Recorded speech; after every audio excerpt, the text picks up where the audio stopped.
What's up? Mitchell Black coming at you again, founder of StrongSide, author of Nutrition Finances, and you need to join the Train StrongSide group on Facebook. You need to Train StrongSide group on Facebook because we're getting a lot of questions on there. That's where this video is coming from. This video is coming from the Facebook group, and somebody said, hey, what's a good type of protein? How do I tell my proteins apart? Perfect. So look, Nutrition Finances, everything that we talk about, everything that I push and do is about giving you the right information. This is not my way to do things. This is the right way to do things. And we're gonna give you core principles to follow. I'm not gonna sit here and sell you a protein powder. That's not what I'm gonna do. I don't affiliate with anybody. I'm gonna give you the tools needed to make decisions so you can be educated. All right, we talk about that a lot, that a lot of people just have the wrong information. I'm gonna give you the right information. This is unbiased. This is how you find good protein, all right? So first off, let's talk about this. Let's talk about protein, right? Protein, P-R-O-T. Boom, protein's awesome. All right, so the question was, how do I know what's a good protein powder to buy or a supplement or whatever? Let's start with this. Why would you ever want to use one?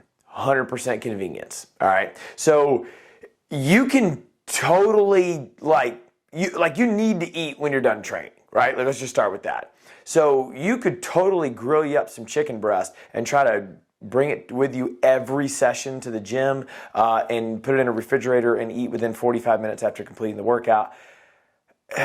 Or you could just drink a protein shake, right? Like that, come on. Like a protein shake is so much more convenient. It breaks down really quick. It can be in your bloodstream, in your system within 10 minutes versus food would take multiple hours.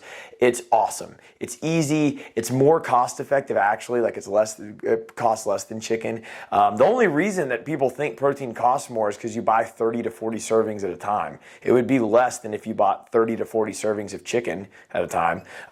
So all convenient. So that's why you would use it. It helps you make sure that you hit your nutrition finances numbers. It allows you to hit your budget easily, okay? So that's why you would want it.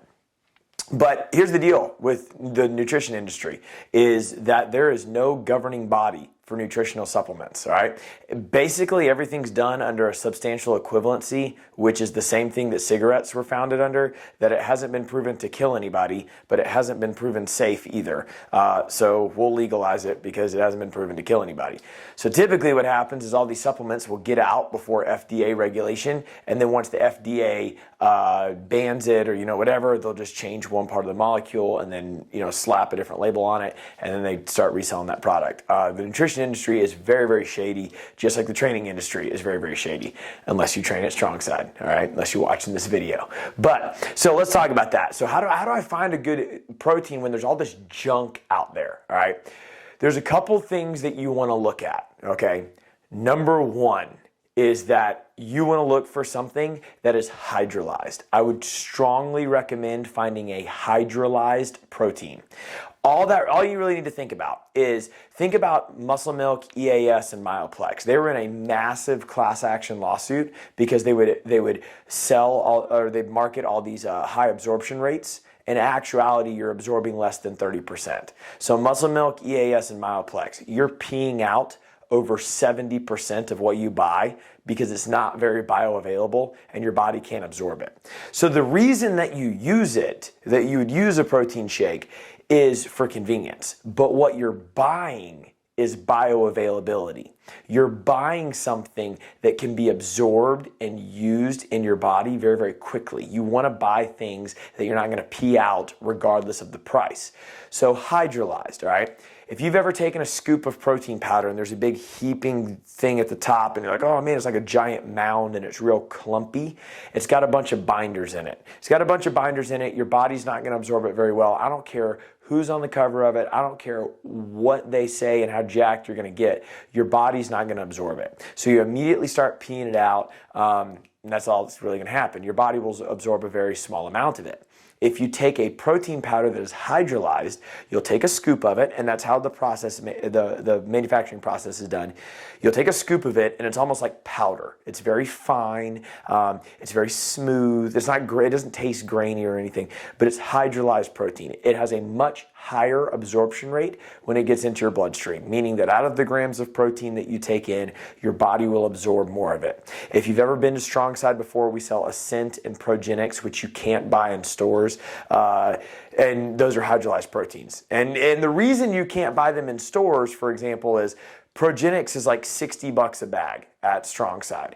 These are real numbers. I had the opportunity to meet somebody who interviewed the CEO, that if they sold it at GNC, because of the cost markup, it would be $179 a bag because the quality is so high. So that's why you can't buy it in stores. But you can get it online, Progenics or Ascent, they're really good. You can get them online or at StrongSide. But I would recommend getting a hydrolyzed protein. Number 2 is I would look at the, so let's just write that down. Let's say hydro, and then less than 9 ingredients. I would strongly recommend flipping over the back of your protein and then just look down at the ingredients list. Don't worry about the grams of protein, all right? So I don't care if it's got 100 grams or 5 grams, whatever. Flip it over, look at the ingredient list, and then dude, if that thing looks like a bunch of words that you can't say and it's got a bunch of what's xanthan gum and if it's full of all that junk, you don't need it, right? Like, protein is made of amino acids. There's essential and non-essential amino acids. Essential amino acids are amino acids that your body can't make. And non-essential amino acids are amino acids that your body can make, and it takes 9 amino acids to make a gram of protein. Boom, done. That's it. That's how you make protein. You don't need all that other junk in there. All that other junk in there is just sugars and sweeteners to make you feel like it tastes good, so you're going to drink it, but you're just drinking junk. You're drinking junk packed with sugar and binders, and you're peeing it all out, but you feel good about it because you drank a protein shake. You don't want that. You want something that's hydrolyzed, that's going to be absorbed into your body, and you want something with 9 ingredients or less. That's going to be hard to find because there's a lot of junk out there. You want 9 ingredients or less. There is a third thing you can look for, and this would be like a bonus. Let's not call this mandatory. This would be a bonus. If the product is GMP certified, that's a bonus because it's not, it's so hard to find a product like that, but GMP certified.